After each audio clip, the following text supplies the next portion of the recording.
Hey guys, welcome to Blaugrana. Welcome to another video. And right now, it's time to discuss one of the players that have been, seen for last couple of months. Because there's been all of this, excitement, all of this hype for this player. And, sometimes with players are this young, maybe they're having a good season. Maybe it's just they're getting lucky. But after so many games, and just overall, this can be backed up by the stats, by the way that he plays, and overall, it's just the feeling when you see him play on the pitch. He has become one of the greatest talents in the world. Eduardo Camavinga, 17 years old, and what can I say? This guy is just absolutely unbelievable. And this is basically the player that I've been looking for, because, and I'm gonna mention this when I make my Barcelona for next season, what I think would be the ideal Barcelona for next season with it being realistic as much as possible. But Eduardo Camavinga, at 17, it's a player that Barcelona have to make top priority this summer. And also there has been a report by AS that Madrid apparently are going to war with Barcelona for Eduardo Camavinga. And it's interesting that they mentioned this because, AS is a Madrid-based paper, it's a Madrid interest priority, so them saying that Barcelona and Real Madrid are going to battle for this player should make it, consider that there is news. And it's not the first time that we've heard that Camavinga is rumored to be going to La Liga, to Madrid or Barcelona. So I think that we should really consider this one. And if you can sign him, go ahead and do it, because he can be one of the best players in the world for sure. So let's just talk about who Camavinga is. Camavinga, 5'9", a player that this season has played 25 games, 5.3 tackles and interceptions per game. The best in world football right now. He's a player with the most tackles in world football with 4. 1.3 interceptions this season, 8.6 steals. He has completed 8.6 steals per game, completes about 58% of his deals, 88% pass accuracy in a team that is Rennes. So you would imagine that in a team that has more possession and is more dominant over the rivals like Barcelona, that percentage would increase as well, and has scored 1 goal and 2 assists. So why do I think that Camavinga suits the Barcelona profile? Because you can say he's not really like your De Jong, he's not your Arthur, he's not even Busquets in its own.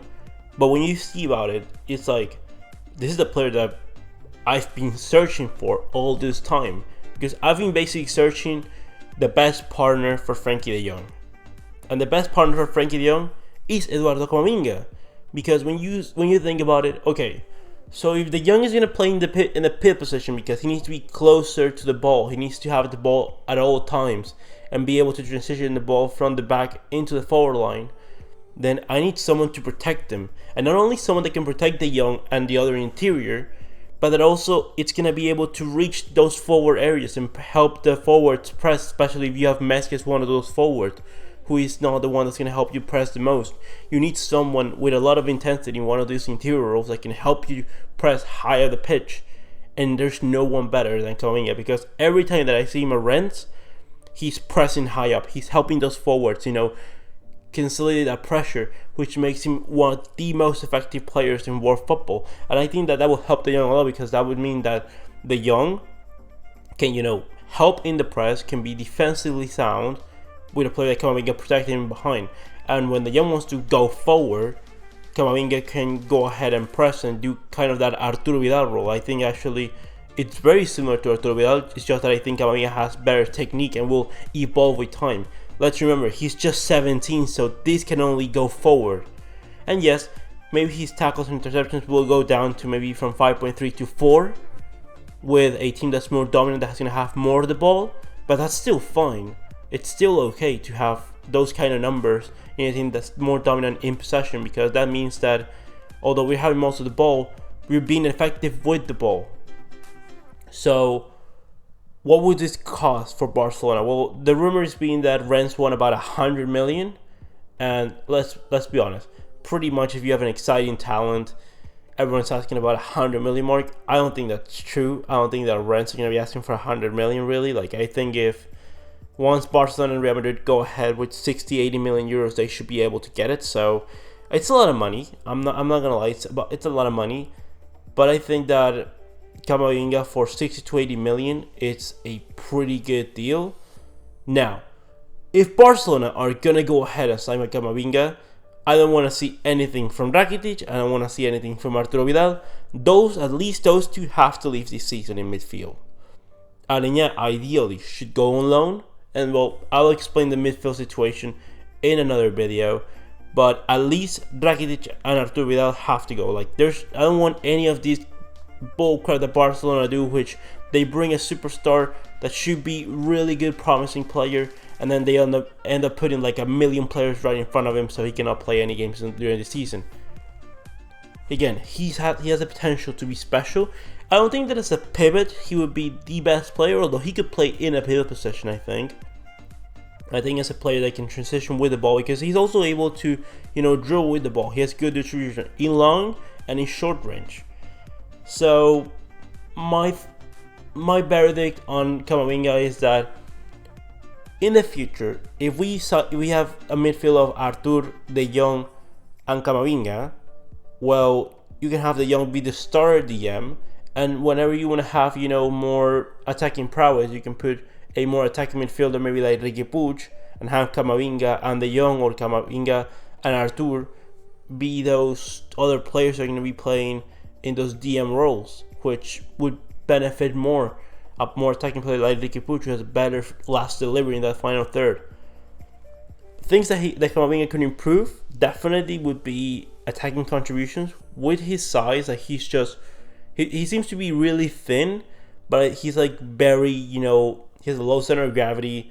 I think he should add more muscle to his game, and I know that probably will lose some agility, but he's 17. I think that adding just like maybe 1 or 1.5 pounds of just muscle mass would benefit him a lot, especially because he likes to go into contact a lot, and that would help him going forward into more developed leagues like the Spanish league or something like that. So I think honestly that would help him.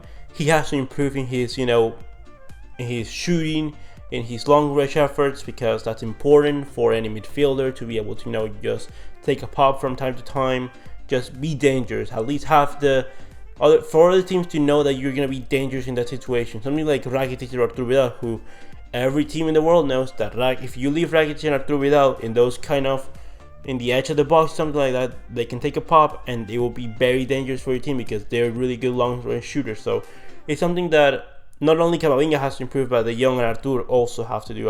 Arthur is much better at it. De Jong has to improve a lot. I think that with the amount of power that De Jong potentially has, he should be a much better, distance shooter.